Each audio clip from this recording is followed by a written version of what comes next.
عبد الواحد بن زیاد نے بیان کیا، کہا ہم سے معمر نے بیان کیا، ان سے زہری نے، ان سے عبید اللہ بن عبداللہ نے، اور ان سے ابن عباس رضی اللہ عنہ نے حضرت عمر رضی اللہ عنہ سے کہ جب نبی کریم صلی اللہ علیہ وسلم کی وفات ہو گئی تو میں نے ابو بکر رضی اللہ عنہ سے کہا، آپ ہمیں ساتھ لے کر ہمارے انصاری بھائیوں کے یہاں چلیں۔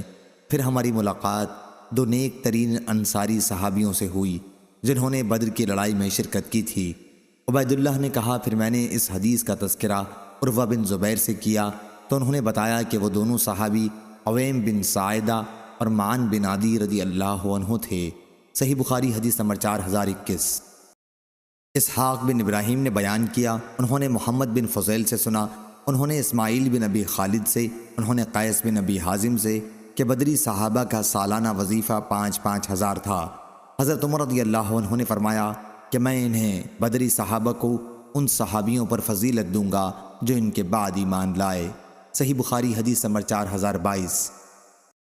معمر نے خبر دی، انہیں زاہری نے، انہیں محمد بن جبیر نے، ان سے ان کے والد نے بیان کیا کہ نبی کریم صلی اللہ علیہ وسلم سے میں نے سنا آپ مغرب کی نماز میں سورہ والطور کی تلاوت کر رہے تھے۔ یہ پہلا موقع تھا جب میرے دل میں ایمان نے قرار پکڑا۔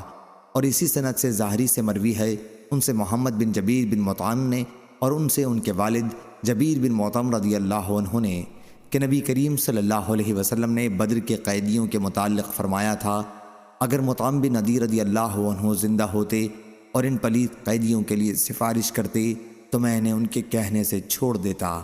صحیح بخاری حدیث نمبر 4023۔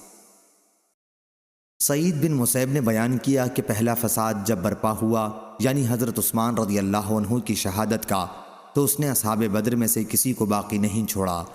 پھر جب دوسرا فساد برپا ہوا یعنی حرہ کا، تو اس نے اصحاب حدیبیہ میں سے کسی کو باقی نہیں چھوڑا۔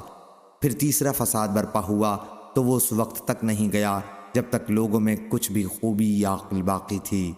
صحیح بخاری حدیث نمبر 4024۔